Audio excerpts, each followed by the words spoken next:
Bien, bueno, pues no podríamos pasar esta oportunidad de tener aquí al doctor Ricardo Ortega Soriano, director del Departamento de Derecho del Ibero Ciudad de México, y también al maestro Osvaldo Valenzuela, coordinador de la carrera de Derecho aquí en Torreón, para hablar de, aunque sea unos minutitos, de la reforma judicial, ¿no? Que obviamente es un tema que ha traído completamente todo el reflector, ¿no?, en nuestro país.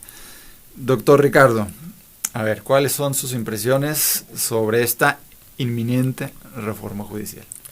Mira, gracias por la pregunta, Paco. Mira, me parece que creo que en el ámbito de la reforma judicial, y ayer tuvimos en la Universidad Iberoamericana, Ciudad de México, un foro de discusión convocado por la Sociedad de Estudiantes y el Departamento de Derecho. Y una de las cosas que yo comentaba el día de ayer es que, por un lado, lo que estamos viendo en este momento parecería ser que tiene dos componentes. El primero de ellos tiene que ver con el papel que históricamente ha jugado la Suprema Corte de Justicia como Tribunal Constitucional. Uh-huh. Antes del 1994, la Suprema Corte era un actor francamente irrelevante, no existía en términos políticos, y que precisamente a partir de 1994 la Suprema Corte empieza a operar como un actor político-jurídico fundamental en el Estado mexicano, ¿no? Decisiones que tienen que ver con la limitación del poder político, con el reconocimiento de derechos humanos, ¿no? Si pensamos, por ejemplo, en temas de militarización, de interpretación o incorporación de normas internacionales en el ámbito interno, matrimonio igualitario, sí, derechos ambientales. Es decir, la Suprema Corte empezó a ocupar un espacio muy importante para delimitar no solamente el reconocimiento de derechos, sino también para limitar al poder político. Ese papel que juega la Suprema Corte me parece que ocasiona una tensión con el poder político. Claro. Y que además esa tensión es saludable en cualquier democracia, ¿no? Cuando una Corte Constitucional no genera tensión por limitar poderes, pues quiere decir que esa Suprema Corte o está subordinada o se encuentra sometida al poder en turno. De tal manera que efectivamente parece que uno de los hilos que conducen la reforma judicial en este momento es desmantelar el papel de contrapeso que ha jugado la Suprema Corte de Justicia en los últimos 30 años. Uh-huh. Y eso me parece que es un signo muy peligroso. Uh-huh. Ahora bien, también es cierto que en México tenemos un grave problema de acceso a la justicia. Uh-huh. Tenemos años en la academia, en el activismo, desde las organizaciones internacionales, señalando que México enfrenta un grave problema en el acceso a la justicia. Pero ese problema de acceso a la justicia también es multifactorial, ¿no? En realidad, si pensamos, por ejemplo, el número de casos que no se investigan desde las fiscalías, que además diversas organizaciones han planteado que México tiene estándares por encima del 99% de impunidad, lo que nos lleva a un tema de impunidad crónica. Si pensamos, por ejemplo, en la ausencia o en la falta de fortaleza por parte de las defensorías públicas, estatales, incluso la federal que se ha fortalecido, pero también tenemos déficits importantes. Si pensamos, por ejemplo, la ausencia de servicios periciales, si pensamos en las complejidades del juicio de amparo como mecanismo de protección de derechos, que sigue siendo complicado, tardado, ineficiente en muchos casos, pues claramente tenemos un déficit de acceso a la justicia. Entonces, creo que el tema es que, por un lado, tenemos y necesitamos una reforma al sistema de justicia en su conjunto, pero claramente la iniciativa del presidente de la República y el dictamen aprobado en Cámara de Diputados no es la respuesta para los problemas de acceso a la justicia que tenemos, y sí parece que está más bien orientado a desmantelar a la Suprema Corte como contrapeso de un Estado constitucional de derecho. Entonces, a mí me parece muy preocupante lo que estamos viviendo el día de hoy.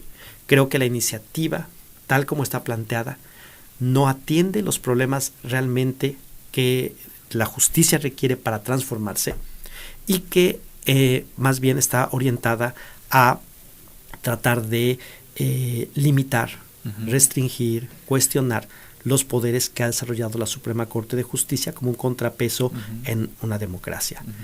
Yo creo que y lo hemos dicho desde el Departamento de Derecho de la Universidad Iberoamericana, por ejemplo, necesitamos una reforma al sistema de justicia que sea integral, que le apueste, por ejemplo, a fortalecer los estándares de los requisitos de las personas que van a integrarse a los altos tribunales. Necesitamos que se fortalezca la carrera judicial. El Tribunal de Disciplina que se propone es una amenaza al criterio judicial, y también es cierto que necesitamos que haya rendición de cuentas por parte de las juezas y los jueces, pero sin que eso amenace la independencia o genere una censura de criterios.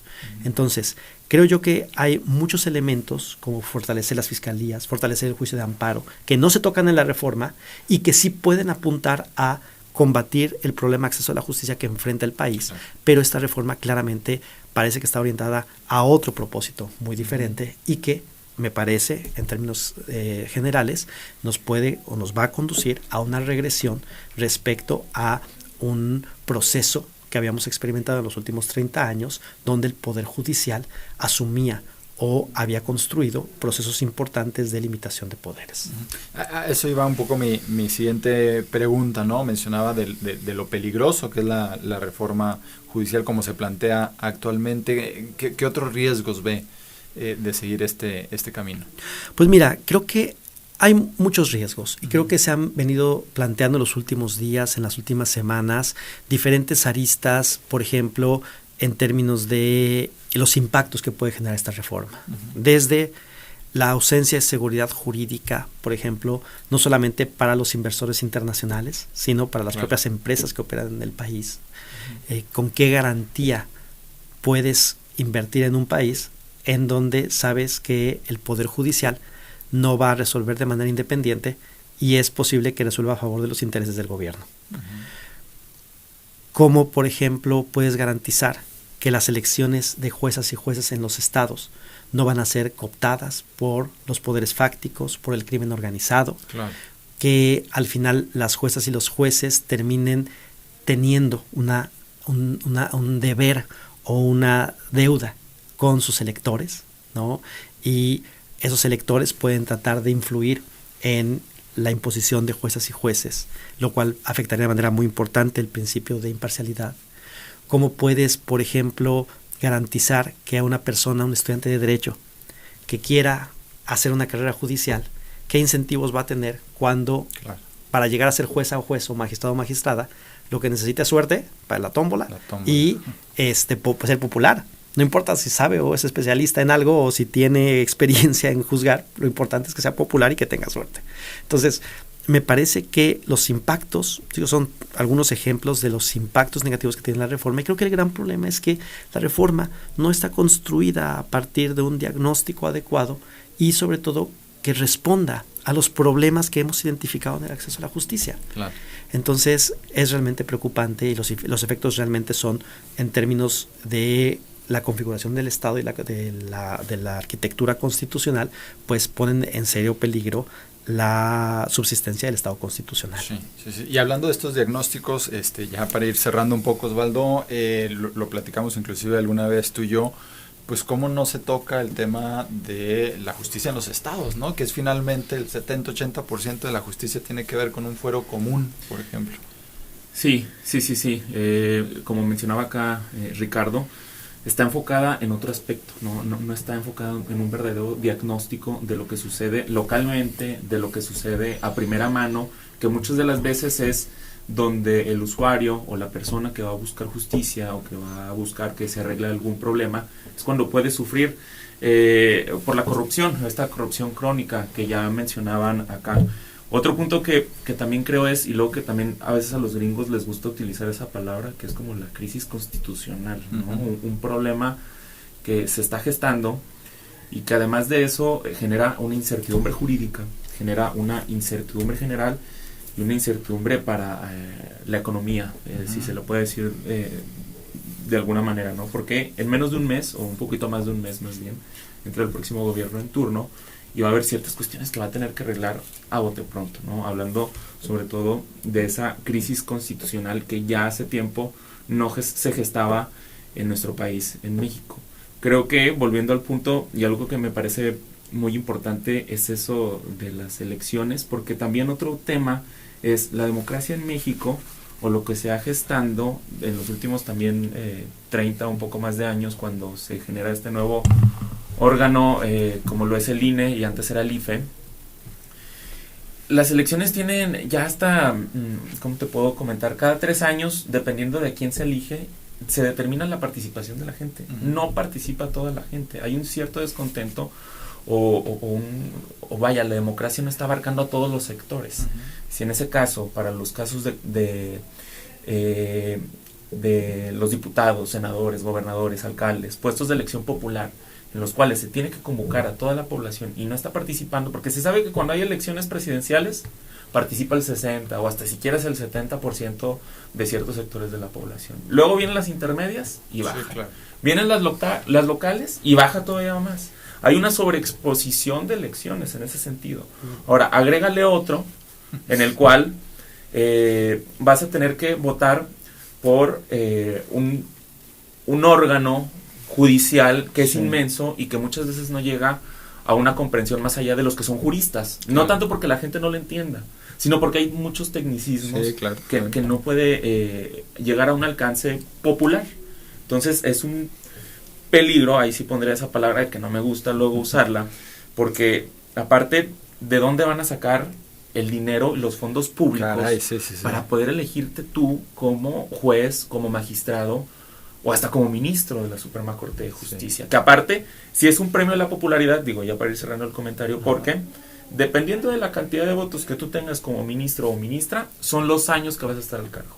¿Ah, sí? Depende, creo que son 8 el menor, son 11 el que está en medio y son 14 el máximo si tuviste una gran cantidad de votos. Entonces, son muchos matices que sí pueden generar mucha incertidumbre jurídica. Oye, ahorita que usaste el término de gringo, ahora sí la última, doctor Ricardo, tuiteó por ahí Claudia Sheinbaum, ¿no? Como justificando, argumentando cuando todo este tema de Estados Unidos y México y estas peleas que andan ahí diplomáticas, dijo, bueno, es que en Estados Unidos también se eligen de esta forma los jueces. ¿Es así? A ver, eso es parcialmente cierto en términos de que efectivamente hay ciertos cargos de jueces en algunos estados en la Unión Americana que son sometidos a procesos de elección. Ahora, eso no significa que el modelo, por un lado, sea exitoso y en segundo lugar, tampoco significa que pueda de manera automática ser implantado en un contexto en donde además el sistema de nombramiento de jueces, magistrados y magistradas ha operado bajo un sistema de carrera judicial. Claro. Entonces, yo lo que creo es que si bien en el contexto norteamericano hay ciertos casos muy específicos en donde pueden operar o han operado este sistema de elección, creo que lo que también habría que hacer es delimitar exactamente las condiciones en las que se da eso y que eso efectivamente no es necesariamente la mejor alternativa. Es decir, y no necesariamente garantiza, por ejemplo, la compatibilidad con un régimen de carrera judicial. Claro. Entonces, creo que lo que habría que más bien nuevamente reiterar es un error quedarnos en el problema de elección de jueces y creo que más bien hay que pensar de forma integral cómo el sistema de justicia puede mejorar. Claro. Creo que nada más es eso rápido, Paco, porque se trata de copiar modelos que no son aptos para un contexto que es completamente distinto, que se ha tratado de hacer históricamente y que no es, ¿no? Pero bueno, nada más. No, hombre, pues es que nos pasamos, ahí nos colgamos de tiempo, pero yo creo que valió muchísimo la pena y nos pudimos haber quedado aquí a platicar de muchos otros temas que seguramente se quedan colgando ahí en el tintero, pero bueno, les agradecemos mucho, doctor Ricardo Ortega Soriano, director del Departamento de Derecho de la Ibero Ciudad de México. Gracias por su visita y haber estado aquí con nosotros. Gracias a ti, Paco, gracias Osvaldo por la invitación y feliz de haber conversado esta mañana. Gracias al maestro Osvaldo Valenzuela, coordinador de la carrera de Derecho. Gracias Osvaldo, gracias también a Beto Rubio en los controles y la producción. Yo soy Paco Rodríguez y esto fue Cara a Cara. Esto ha sido todo por el día de hoy. Nos vemos cara a cara en la próxima emisión.